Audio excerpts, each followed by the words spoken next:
البدع والأهواء، أهل البدع العقائدية وأهل البدع السياسية. نقول بيننا وبينكم السلف، بيننا وبينكم الكتب، كان فيقول البدع بيننا وبينكم. Bismillahirrahmanirrahim. Alhamdulillah wassalatu wassalamu ala Rasulillah wa ala alihi wa sahbihi wa man wala. Ma ba'd, kita lanjutkan dikit. Barakallahu fikum. Qala Asy-Syaikh Al-'Allamah Muhammad bin Shalih Al-Utsaimin rahimatullah alaih. Beliau menjelaskan tentang haramnya menafsirkan Al-Qur'an dengan akal. Kata beliau, wa lihadza kana man istahada fa akhta'a falahu ajrun. Oleh karena ini barang siapa yang beristihad kemudian keliru ijtihadnya, maka dia dapat satu pahala. Kadzalika man lam yajtahid walau asaba faqad akhta'. Seperti itu pula orang yang tidak beristihad kemudian dia benar maka keliru. Maksudnya apa? Menafsirkan Al-Qur'an dengan akal walaupun benar penafsirannya dikatakan keliru karena enggak ada istihad di situ.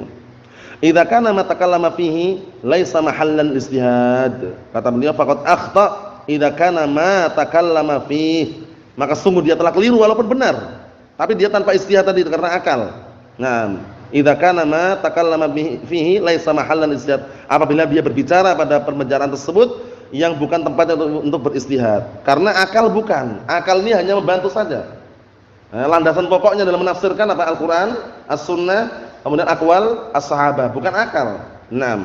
Wa tafsirul Qur'an bil ra'yi taratan yufassirul insan bihasbi madhhabih. Karena menafsirkan Al-Qur'an dengan akal itu kadangkala seseorang menafsirkannya sesuai dengan madhabnya, kama yaf'aluhu ahlul ahwa, sebagaimana dilakukan oleh pengekor hawa nafsu. Fayaqulul murad bi kada wa kada, maka dia mengatakan yang diinginkan seperti ini. Al-Baqarah Aisyah ummul mukminin katanya. Seperti tafsirnya siapa ini? Syiah Rafidhah, Allahul musta'an. Nah, kata beliau, kada wa kada mimma yantabiq ala madhhabih. Kadang-kala menafsirkan seperti ini yang cocok dengan madhabnya. Seperti orang-orang awam ketika melihat dalam ayat dalam Al-Qur'an mengenai lamastumun nisa itu ya, ayat berkaitan masalah wudu atau tayamum itu kalau menurut orang awam bersentuhan batal. Iya enggak? Mungkin atau pernah nyaksikan ya orang awam gitu kan, sentuh batal wudunya katanya. Ya kan biasanya gitu kan, tapi keliru.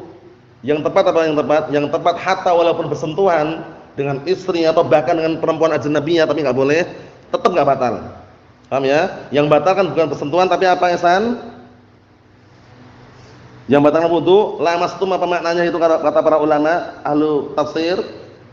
Naam, jama'tum, berhubungan badan yang bisa membatalkan. Namun bersentuhan enggak masalah. Bersentuhan ini enggak masalah. Naam, Allahul musta'an. Kita lihat di sini. Wa kadzalika haulal mutaakhiruna alladziina fassaru Qur'an bima wasalu ilaihi minal umur al-ilmiyyah al-falakiyah awil ardhiyyah wal Qur'an la yadullu 'alaiha. Allahul musta'an. Seperti itu pula mereka orang-orang belakangan yang mereka menafsirkan Al-Qur'an sesuai dengan apa yang mereka sampai dengan penafsiran yang mereka sampai pada perkara-perkara yang apa? Na'am barakallahu fikum, perkara-perkara ilmiah tapi falakiyah, berkaitan masalah perbintangan, masalah ardhiyah, masalah bumi. Nah, wal Qur'an yadullu 'alaiha, padahal Al-Qur'an tidak menunjukkan seperti itu.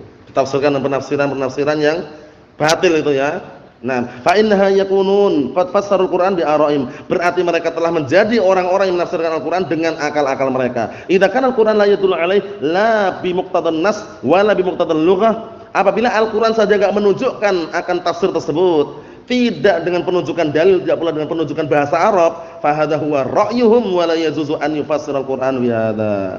Maka ini benar-benar murni pemikiran mereka, akal mereka, maka enggak diperbolehkan menafsirkan Al-Qur'an dengan seperti ini. Wa kadzalika aidan law lam yakun 'indal insani fahm. Nah, kata beliau wa kadzalika aidan law lam yakun 'indal insani fahmun lil ma'na al-lughawi wa lil ma'na syar'i. Penting ini. Seperti itu pula kalau seandainya orang tersebut tidak punya pemahaman terhadap makna secara bahasa, tidak punya pemahaman pula terhadap makna secara apa? Syar'i, secara syariat. Nah, barakallahu fikum, alladzi tufassiru bihil ayah, yang dengannya nanti bisa menafsirkan ayat. Fa innahu idza qala qaulan bila ilmin, maka orang tersebut apabila mengucapkan dengan suatu ucapan tanpa ilmu, fa yakunu asiman, dia berdosa. Kama law anna ahadan minal 'amah fassara ayatan minal Qur'anil Karim ala hasbi fahmi. Sebagaimana halnya seperti salah satu dari kalangan orang awam yang menafsirkan ayat dari Al-Qur'an dengan sesuai pemahamannya. Min ghairi mustanadin, tanpa sandaran, lalu ghawiyyan wala syar'iyyan, tanpa sandaran bahasa Arab, tanpa pula sandaran syariat. Fa innahu yakunu haraman 'alaihi dzalik, maka yang seperti itu haram bagi orang tersebut. Li'anna mufassirul Qur'an, dikarenakan orang yang menafsirkan Al-Qur'an yashhad 'ala Allah, dia akan bersaksi nantinya kepada Allah Taala bi annahu arada kada, bahwasanya dia karena dia nanti akan bersaksi atas nama Allah Taala bahwasanya diinginkan hal seperti ini. Wa hadza amrun khatir, ini perkara yang bahaya.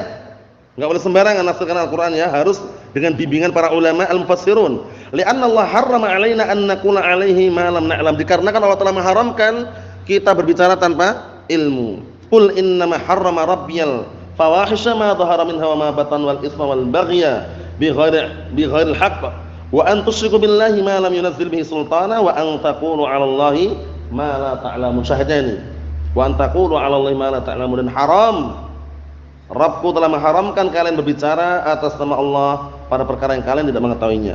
Fa ayyu insanin yaqulu 'ala Allahi ma lam ya'lam fi ma'na kalamihi aw fi syai'in min ahkamihi faqad akhta'a khata'an 'aziman.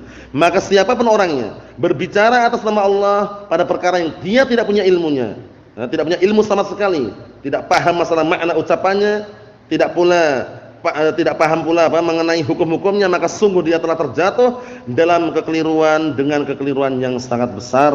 Kesimpulannya barakallahu fikum, di dalam menafsirkan Al-Qur'an upayakan dengan standaran Al-Qur'an dan As-Sunnah dan melalui penjelasan para ulama al-mufassirun ar-rabbaniyun. Nasallahu as-salamata wal afiyah walhamdulillahirabbil alamin.